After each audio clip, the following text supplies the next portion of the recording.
was a day where stocks rose in a big way. In fact, nearly every stock rose, including oil stocks, which is interesting because oil itself did not rise. Look at that. WTI traded crude down 7%. A lot of confusion, maybe concern over a possible oil cut deal. Everybody out there is sort of waiting on what everybody else might do. By the way, I've got a piece up on this. If you're having trouble figuring out all the machinations and storylines, there's a piece on CNBC.com that I wrote today. I'll tweet it out later as well. Let's talk more now about, though, what we can expect, not only from OPEC, but also from the state of Texas and producers. Once again, pleased to be welcomed by Scott Sheffield. He is the CEO of Pioneer Natural Resources. Scott, the last time we had you on, the interview made a lot of headlines.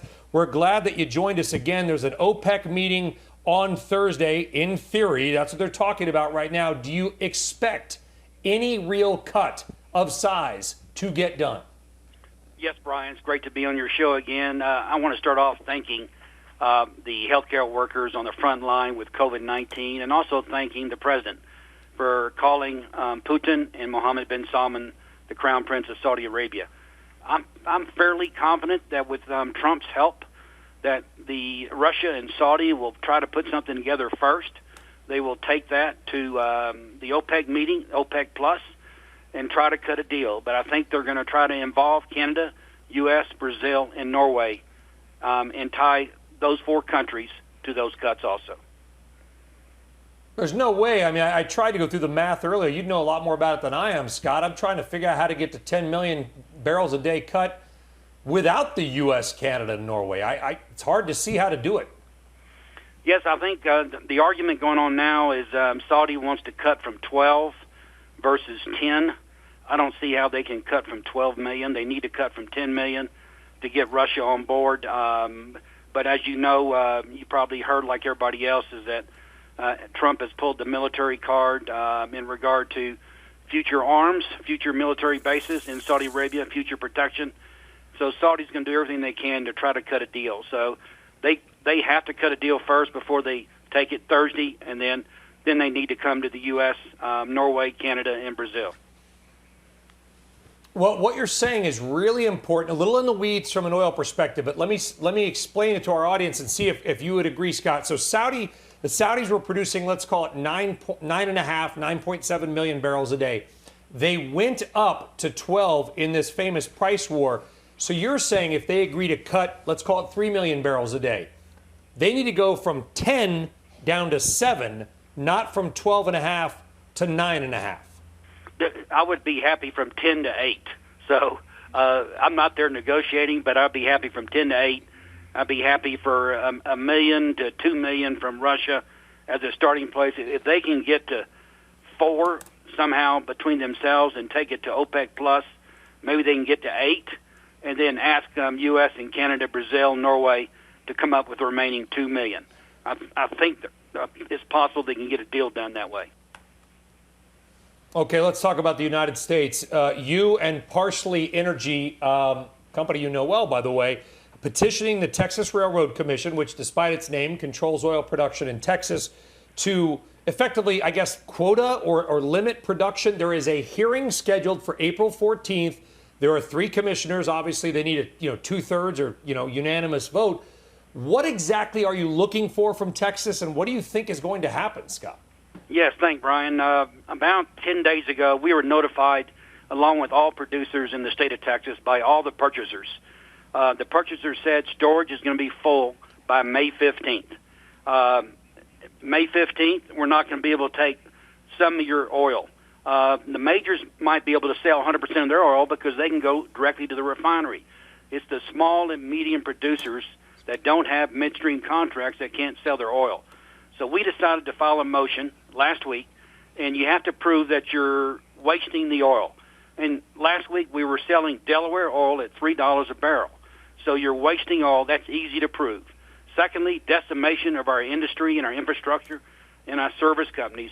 And then fairness, being fair to all producers. We're asking for a 20% cut until September 30th with the Texas Railroad Commission. So April 14th is a key date, and then April 21st, they will make a decision at that point in time.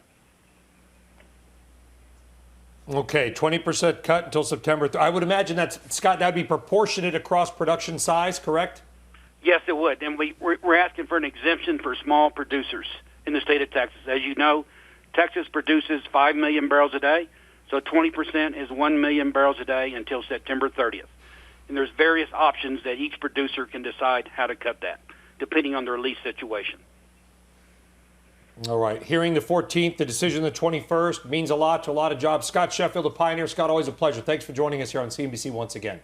Thank you, Brian. Great to see you. All right. Sure thing. You know, Guy Adami, I referenced it a little different today. Oil fell 8%, but oil stocks rose. What do you make of that? Well, I mean, the broader market obviously helped. And, you know, maybe it's just a situation where people are looking for what they believe to be value. I have no idea. I want to say one thing. I find it fascinating that when oil was $40 lower, our administration was calling for prices had to be lower. You know, you have to raise production. Now that we got what we wanted, we need to cut production to get it higher. I mean, that to me is an extraordinarily dangerous game to play, and I'll just leave that out there. In terms of the oil stocks, and we talked about this for the last couple of weeks, if you just look, Chevron has gone from trough to where it is now. It's gone from 50 to 80. While as an ExxonMobil's going from 30 to 40. And what we said a couple weeks ago, and what holds true now is Chevron's outpacing Exxon in a meaningful way. And I'm not saying you should be buying either one of them, but it's worth noting that one has been outperforming the other on what has been, you know, obviously a decent tape over the last couple weeks. Tells me right now that Chevron's in a much better situation than XOM, Brian. All right, now we got Tim Seymour joining us as well. Tim, were you watching the energy or commodity complex at all today? Yeah, I think it's interesting. First of all, I think crude ended up finishing down 2.5%, so it rallied back a lot. If you look at the XLE, obviously the ETF that tracks the energy sector, it's up 35% in the last 13 sessions. And the reason I'm so specific on those numbers is because that was the day that oil bottomed. And obviously we've had a 48 to 50% rally in oil prices pretty quickly as well. But Guy talked about Chevron. And you have to pick stocks in the energy space because just saying that, hey, prices are, off this low base, pretty interesting, blah, blah, blah.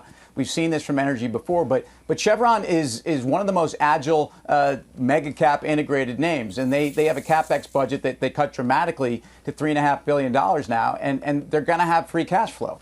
So if you want to invest in the space, I think you have to chase the balance sheets that make the most sense. But the company management that not just today, but last week and last year were probably the best run and the most outward looking in terms of the environment. Chevron has been that, I think, along with ConocoPhillips.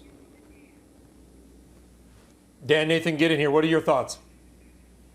Yeah, so these guys just mentioned Chevron's outperformance. Tim just mentioned the XLE, that's the Energy Select ETF. Look at a 10-year chart of that thing when it broke down below 60, straight to 50. I mean, 50 was that level here. So Tim just mentioned the XLE, 45 or 6% of that is Exxon and Chevron. So if you're going after those balance sheets, that's what you're going to go after, the XLE, and get some, basically broaden it out, but you're at least getting 50% of that ETF and those two names that should lead to the upside. And I'll just say that, that $50 level in the XLE is going to be massive technical resistance for some time, but it's a great trading range. It's a great place to trade against, I guess, to the upside.